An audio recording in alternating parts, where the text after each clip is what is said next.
Well, hello YouTube, it's me, Fortmaster, and welcome back to another film theory reaction, and this one is a bit bittersweet for several reasons.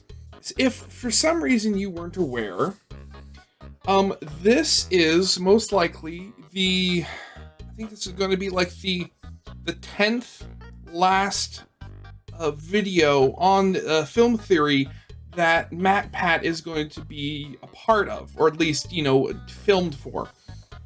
Basically, he's retiring from being the head personality of any of the theory channels, and he's going to be just taking on like a purely, administrative, slight writing role and all this sort of stuff. But basically he's retiring. And it was March 9th was going to be the last week of videos with him in the we're going to be a thing before they switched over to the new hosts, which are going to be like several people who have already been working on the channels for a while now. Now, as I said in my reaction to his game theory video, where he talked about this, very sad, of course, but I'm gonna hold my breath. Things didn't automatically get worse when the channels were bought out, so I'm just going to wait and see how things turn out. And on top of all that, I didn't even know if there was going to be regular film style food theory content on after the whole couch video on game theory, but here we are. Film theory, the tragedy of the man in the suit. And I know what this is about. So this is about an analog horror series that focuses around Godzilla, of all things. I know it's weird. After all this time, you see nothing. It's like you see these analog horror series about, well, a lot of them about FNAF, or things that are very much inspired by FNAF, or at least look similar to it. But something like Godzilla, you might be wondering, how does that work?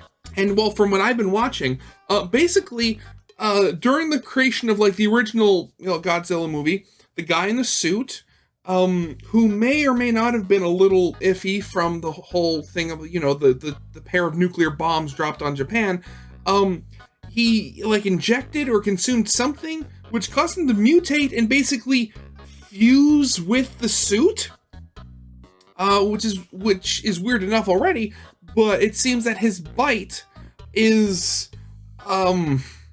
contagious, where he's bit other people who were in suits, and they've turned into or fused with their suits as well. And it appears, at least from what we've seen, that he wants to get revenge on the USA for dropping the bombs on Japan. Only in one of the more recent videos, he escaped. And it appeared that he was having to come to terms that, the country had moved on from the bombings and had kind of just left it behind, while he himself was still stewing in those feelings and sort of stuff, specifically because he lost somebody in them. In the bombs, I mean, not the feelings. But yeah, I'm gonna very much see, I'm very much gonna like to see where they can go with this. I wish that this video wasn't tinged with the sadness of knowing that we're reaching the final stretch of MatPat's tenure as host of the theory channels. But let's try to move on at the very least. So as always, original video is linked in the description if you haven't seen it for some reason.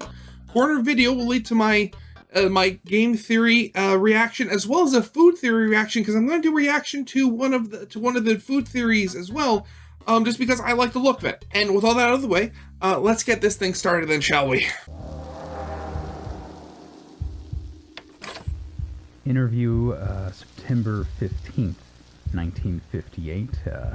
Subject 1, Matthew Patrick. Subject, Godzilla, whatever the hell that is. So tell me, Mr. Patrick, what exactly did you see? You don't understand. It wasn't a person. It wasn't human. At least not anymore. How? It was just a man in a suit. No, definitely not. No, it's something else now. It mutated, and it's coming for us.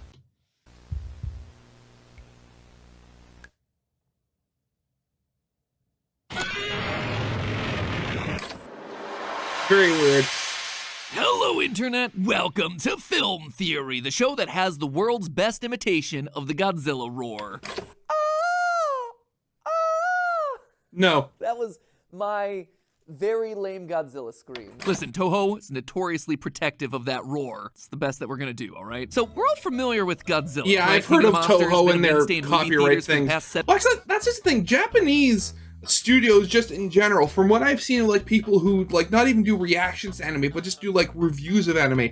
Japanese studios can be like really, it can be really hard to deal with when it comes to YouTube's content ID system. 7 decades, he's appeared in nearly 40 films and single-handedly pioneered the whole kaiju genre. And of course, Yeah. with that amount of history, you're gonna have a ton of different interpretations of the character, from the big-budget American movies where he fights King Kong in the Monsterverse, to true low-budget horror masterpieces like this year's Godzilla -1. But today, I want to look at a completely Would you really different classify take it on as the low character. budget? One that's available right here, right now on good old YouTube.com. A new analog horror series known simply as The Man in the Suit. You're not hearing that incorrectly. It's an analog horror series about Godzilla, or Yes. at least the human inside of Godzilla. And let me tell you, loyal theorists, the story that tells is simultaneously scary, tragic, and heartbreaking. In an overcrowded genre full of cheap thrills, The Man in the Suit's covering some massive topics with devastating themes, which is only made more impressive once you realize that the channel's creator unknowingly is just doing this all on their phone. Also, and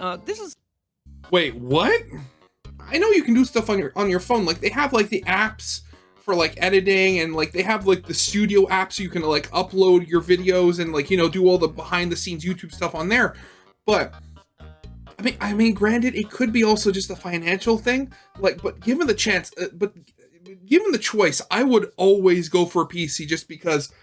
I mean, like, don't worry, nothing's broken. But I mean, like, granted, I know, like a lot of people, I can get a bit into my phone at times, but like.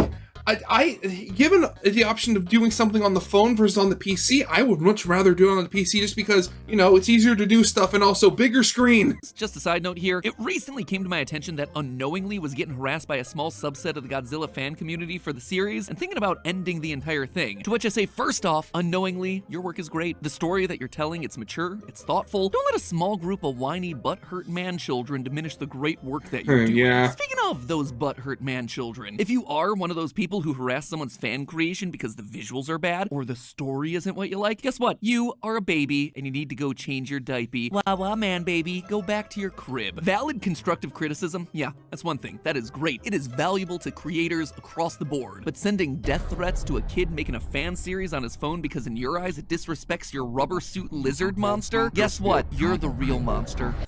Ooh boy, I went a little bit harder than I expected on that one, but I had to get it off my chest. You see, in case you missed it, I made an announcement over on Game Theory that these next 10 weeks of episodes will actually be my final 10 weeks of hosting these channels. Don't get me wrong, I'm still gonna be around working on really cool projects in the background, including a lo-fi related ARG that I'm just really hyped about, but it's not gonna be me recording these scripts every single week. I talk about it in a lot more detail over there, in case you're curious as to what's coming next, but the long and short of it is that my time as the film theorist is coming to a close, and so, you know what? I'm just gonna tell it like it is. And Toxic fans, you suck. You have ruined so many series for so many people. You are the worst. Go home. Let people enjoy what they want without you trying to gatekeep it. And everyone else out there, don't feed the trolls. Ignore them. They'll go away to their lonely little holes. Whew, got that one pent up for a while. Anyway, The Man in the Suit. It harkens back to the earliest days of the Godzilla franchise, when all special effects Literally, had been done yeah. practically. So to simulate a giant lizard terrorizing Tokyo, the filmmakers had Had a a real giant stuntman suit put on a big rubber suit and a stomp little through model miniature city. models of the cities that it was fighting in. However, working in these suits, it was a far bigger challenge than you might initially realize. They had no eye holes for the actors to see out of. They weighed over 220 pounds. Well, actually, I'm not the biggest like Godzilla fan, so I'm not sure on all of, you know, the lore and stuff like that, or like no history of the production. But I do know for like the Godzilla suit, at least the first one, while there were no eye holes like in the head, there were a lot of like little tiny holes in like where like you see on the suit, like the base of the neck and like upper chest where the guy's actual head would be. Like it was enough to let him know generally where he was, but obviously because, you know, they don't want to see the monster with a whole bunch of like basically holes in the top of his chest, they had to be really small, and yeah. Internally, they heated up to extreme temperatures, and they were so difficult to breathe in that the crew often had to attach a tube to get the actor air. A tube that had to be removed when they were actually filming the darn thing. There was even one incident where the actor almost drowned when his breathing tube fell out as he was being lowered into a pool of freezing water. That right there, it already sounds like a terrifying experience. But the Very man much in the so, suit yes. takes things a step further, reimagining that claustrophobic experience as one that never ends, as the suit completely consumes the person inside, turning them into a mutant monster themselves. But underneath all of this monster So business weird. is actually a surprisingly heartfelt story about pain, grief, and overcoming cycles of violence brought about by one of the worst tragedies in human history. Yeah, this is one of those series, friends. So charge up that atomic breath, loyal theorists, as we begin to unzip the secrets of the man in the suit. Yeah, so the whole thing is, in the series, the guy in the suit is mutating. And in one of the more recent episodes, at least one of the last ones I've seen, there was a thing where, like, he started, like, vomiting up, like, blood and, like, that sort of thing. Now, I believe in one of the more recent Godzilla movies made in Japan, Godzilla did, like, Godzilla did, like, vomit up or, like, throw up blood because, like, again, sort of constant mutations and stuff like that before he gained his more recognizable shape and, the atomic breath. I can't help but wonder because also in the series, it does appear that he's growing larger, so I can't help but wonder, is he literally just going to turn into an actual Godzilla with, the atomic breath and that sort of stuff? Now, before we actually hop into the discussion, I did want to acknowledge up front that the series includes fictionalized versions of real people who actually existed. This includes the real actors who played characters like Godzilla and the other kaiju. These aren't just anonymous stunt people. However, the man in the suit is also clearly set in an alternate universe, dealing with events that never actually happened, even if they are happening to real people. I just wanted to clarify that because when you're dealing with these sorts of online analog horror series or ARGs based on dramatized versions of real events, it's best to clearly separate the real fact from the fiction. From the fiction, so in yeah, it can classic get analog really horror messy. fashion, the actual plot of the man in the suit isn't exactly the easiest thing to follow. Everything's told to us through VHS tapes uploaded by an anonymous American cameraman who worked on some of the original Godzilla movies back in the day, and it was far more disturbing than you might think. The original actor hired to get into the Godzilla suit became obsessed with it, staying in costume the entire time that he was on set, during breaks, even taking it home after work despite being told not to. The producer on the film says that it's almost like the suit was talking to the actor. Eventually, the actor started calling himself Goji, a nickname borrowed from Gojira, the Japanese name for Godzilla. Now, you might chalk all this up as an actor taking his role very seriously. Yeah, method actor. This guy could very well be the Jared Leto of kaiju films. But quickly, things start to escalate, taking a turn for the worst. Goji's breathing becomes strange, and he stops moving entirely for minutes on end, despite the crew's best efforts to keep him on track. Eventually, they decide to take a look inside the suit to check on Goji, but what they found inside was no longer human. Goji's flesh and bones had grown into the suit, flesh filling all the empty space inside. His organs rearranged, and he's lost his vocal cords, though he could still see out of the suit's eye sockets with bloodshot eyes. The suit has become his new skin, his new body. The man and the suit So have creepy. become one. Of course, instead of doing everything they can to help this obviously suffering man that they had literally transformed into a monster, the production company Toho just decides to keep this turn of events secret from the public, partly out of fear of being sued, but mostly because Godzilla was just making him a whole lot of money. They had merch to sell and movies to make, baby, so the show had to go on. And now, that whole thing about, like, actors, the problem with actors is you have to pay them. So, the whole thing with, like, human rights is they don't apply when the thing you're talking about isn't human. oh hey, they had themselves an actor fully dedicated to the part. However, as the years roll on, it becomes clear that Toho has no real control over the creature. During the filming of the sequel, while shooting a scene between Godzilla and a new monster called Anguirus, Goji ends up attacking his co-star, biting into his suit, causing the other actor to bleed. The stunt performer inside screams out in pain, and when the crew opens up the Anguirus suit, they find that it too has been transformed into a monster, just like Goji. Toho decides to cover up this incident too, an attempt to tame Goji so they can continue making Godzilla films. It doesn't work. They even try removing the man from the suit with power tools, but still nothing. One time the monster even manages to escape the studio. Still, nothing is enough. While filming the 1962 film King Kong vs. Godzilla, Goji gets enraged by the use of an American character like King Kong, drowning the actor in the Kong costume during one of their fight scenes. In an attempt to keep Goji from biting other stuntmen, the studio they creates used a a puppet. for their next monster, Mothra. But they don't consider that Goji may just bite anyone in any sort of prosthetic. A woman inside a prosthesis for one of Mothra's larvae is bitten, just like Goji and Anguirus before her also becomes one with the suit. Eventually, the situation gets so dire that the government of Japan gets involved, intent on covering it all up and studying these mutations more closely. Radioactive material starts growing out of Goji's blood, with some claiming to see eyes within that material. Despite all of this, Toho continues on, intent on making more movies. You know, granted, I mean, of course there's always the thing of, you know, gotta make money, gotta keep, like, the shareholders happy and stuff like that. But, you know what makes shareholders happier than just, you know, good payouts? The company they're, you know, getting money from not being responsible for the end of the world. I'd be willing to take smaller dividends if it didn't mean the, you know, the destruction of everything. And when the anonymous cameraman sees the concept art for King Ghidorah, the next monster Godzilla's gonna fight, he decides to step in and try to stop it himself. And yeah, when it comes to the main story beats for the man in the suit, that's more or less it so far. Unknowingly, I said that the series isn't completed yet, so there is more to come, but I think that there's more than enough here for us to dig into and explain what exactly the series is trying to say. First things first, what exactly is making Goji do all of this? What's transformed him from an actor in a costume into a beast? Hatred. At least I think that's what it would be. Hatred is a very powerful, if blunt instrument. Well, according to one expert character in the series, she believes that this mutation is the byproduct of radioactivity. This is the work of radiation. The man in the suit doesn't fuse with the suit instantly. His body explodes in the suit, then it reshapes itself in the suit. Now, if you know anything about Godzilla as a franchise, all this talk about radiation should be making your Geiger counters go off.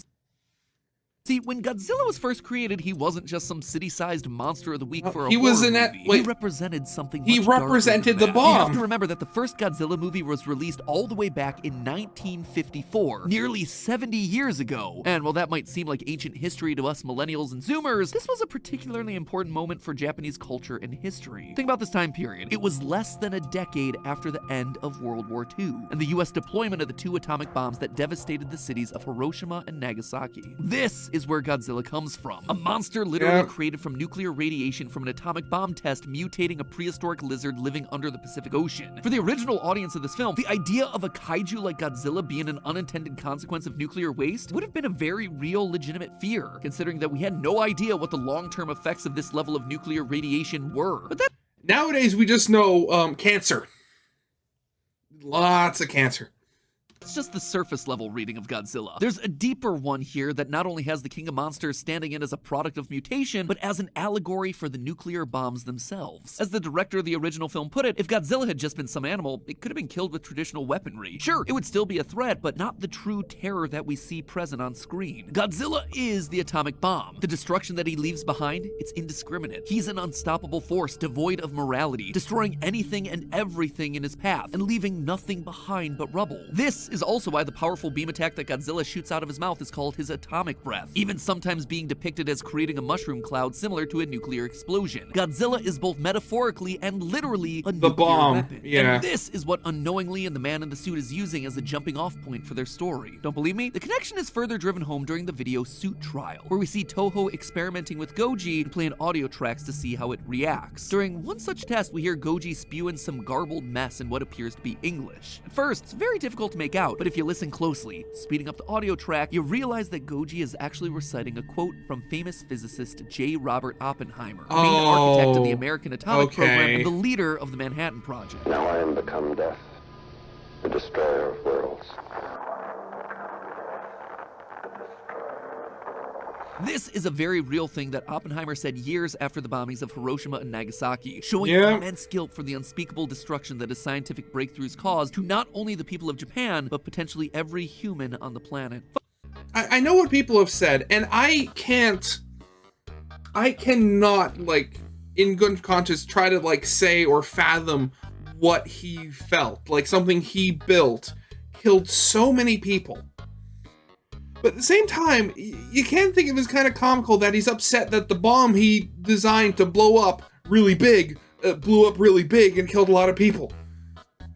Granted, again, absolutely, I can't even imagine the absolute weight of, you know, that being, something like that being on your soul, but still, I mean, from a complete outsider's perspective, it is kind of funny. Fun fact, by the way, Oppenheimer actually said this quote in 1965, at least 4 to 5 years after this point in The Man in the Suit takes place. But hey, we've already established that it's an alternate universe, so who knows? Maybe things just happened in a different order in that time. Okay. Regardless, this is still an incredibly heavy and important historical quote, and given what we know about the history and symbolism of Godzilla as a franchise, there is clearly some level of deeper connection here. Thankfully, Unknowingly has left us plenty of breadcrumbs to follow. In Thank classic you. analog horror fashion, there's more hidden in each of these uploads than just the videos themselves. Oh, For yeah. instance, if you take a peek down below the videos, you'll find It's some all in text the Japanese. description written in Japanese, and we can learn a lot from what's said down there. Like here in the very first episode's description, it reads as follows: Godzilla may be a monster, but he seems different to me. He is rather a god. I will be the meat of the beast. I will be the host of Godzilla. I will live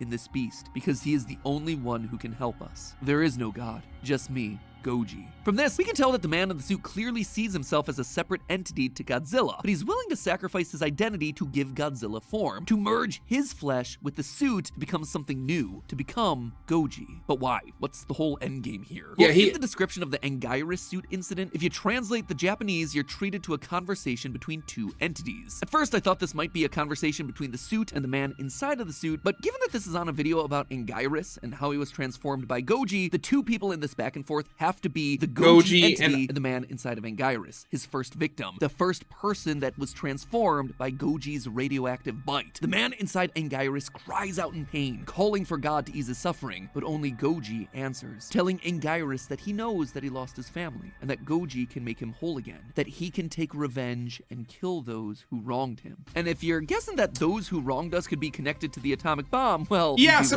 surprise, on the money. surprise. That See, doesn't seem very Anguirus isn't surprising. the only person who lost family during those tragedies. In the video lot of people titled did. Mailed Message, our American protagonist is sent a VHS tape presumably created by Goji himself. Not entirely sure how Goji was able to make a tape with his tiny little stubby arms, but hey, that is a mystery for another day. The tape explains that the man in the suit once lived in Hiroshima and happened to be on a business trip the day that the bomb detonated above the city, which in turn killed his wife and children. Goji blames all Americans for his incredible pain, knowing that they cheered when Japan surrendered. Now, he wants to take everything from the Americans in return. And suddenly, Goji's behavior in other parts of the series makes a lot more sense. This is why he became so hostile during the production of King Kong vs. Godzilla. It Yeah. was a co-production with American producers and American characters. I know it's been said before, but less people died in the nuclear explosion than if there had most likely been a traditional invasion of Japan.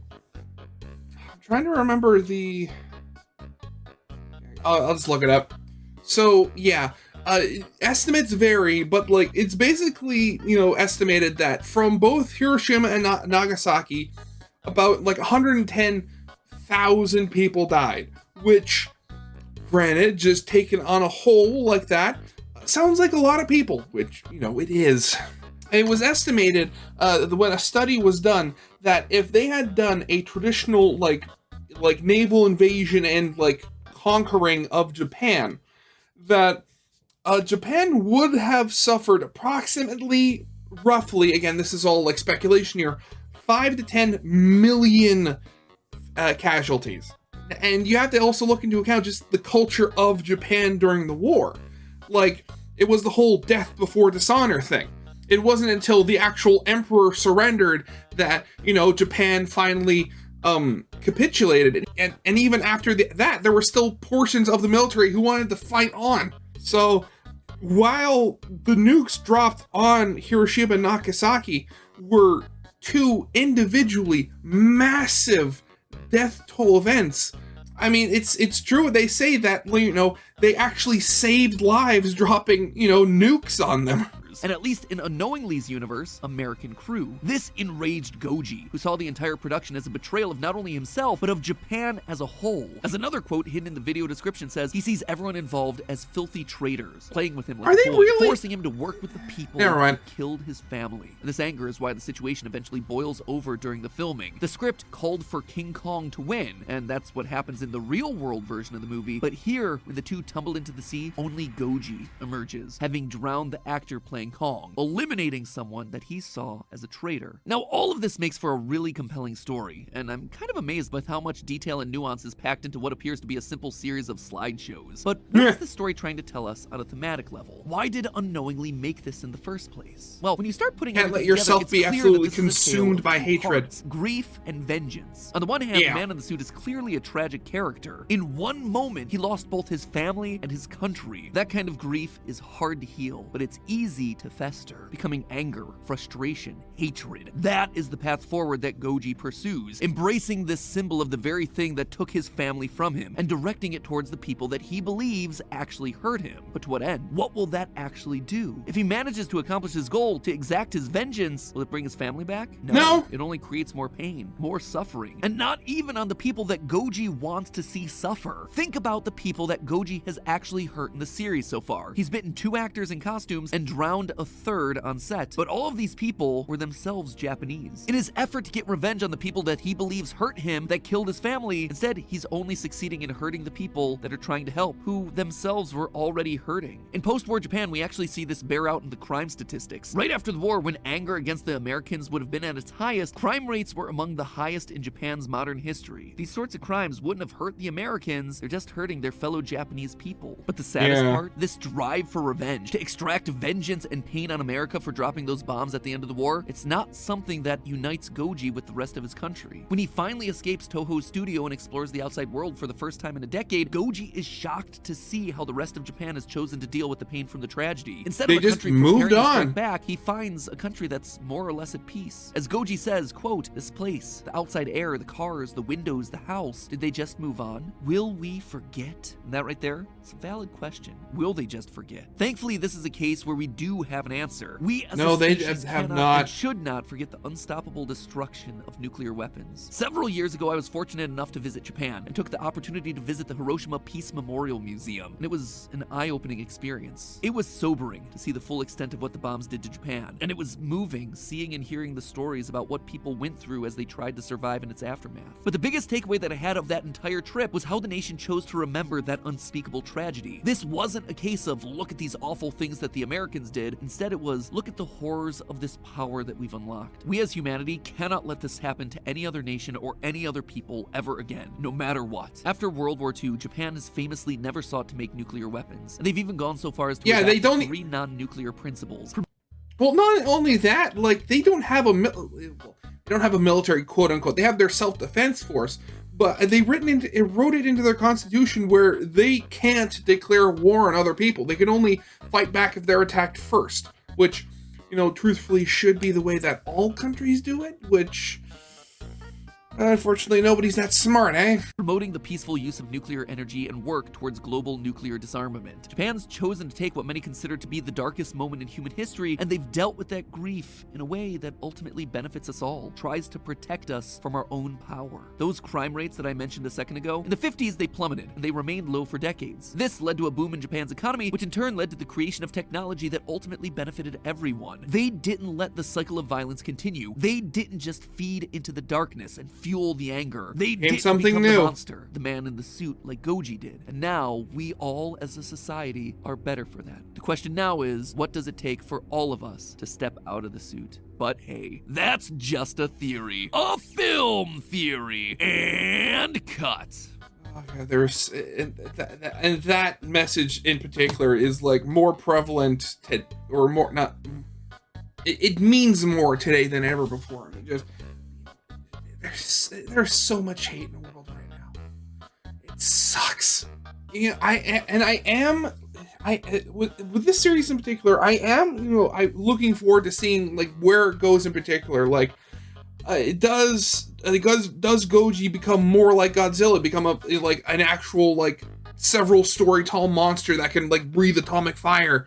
And will somebody be able to get like actual like connect with the man in the suit and show him that, you know, what he's done and what he's doing is wrong, and that the hatred, you can't allow it to like fester in you? And then will there be like some sort of like internal like civil war inside this, with like the monster being held in the suit and Goji who's like become its host, and just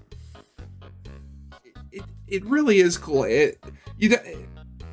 after seeing so many FNAF-like ARGs, something like this is very much a nice breath of fresh air that I do like to see. Now, again, it is a ticking clock on MatPat's tenure, and I mean, I've already said my piece on it. When he is gone, I will miss him. Whether I abandon the theory channels after that, I doubt it. I'm going to have to see, at least a couple of episodes just to see, if I can get used to the new format, stuff like that, or if I just, can't.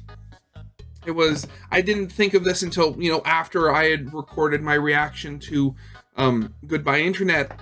But I'm almost having a very similar sort of deal to when Alex Trebek finally left Jeopardy. If you don't know, basically for me and my family, it's sort of a tradition. Like during dinner, we'll watch Wheel of Fortune and Jeopardy because that's what we've liked. We like watching, trying to guess, see who gets how many things right. Maybe learning something new. That sort of fun. But we still do that. But there has been something missing since Alex died. And granted, I know it was fun when shortly after when they had like the constant changing of hosts and stuff like that, which it was kind of fun seeing how some people they brought in did it better than others. And while we still watch it today, it's not quite the same. We're gonna have to see when that time comes around, because it's not like MatPat's dying; he's retiring. He hasn't said anything about the fact that he could come back for like one-off episodes from time to time, or make like cameo appearances or whatever. So yeah, as always, original video is linked in the description if you haven't seen it for some reason. Corner video will lead to my Let's Play of the day. And with all that out of the way, I hope you guys liked. If you did, leave a like, subscribe if you have not, and I'll see you guys next time. Goodbye.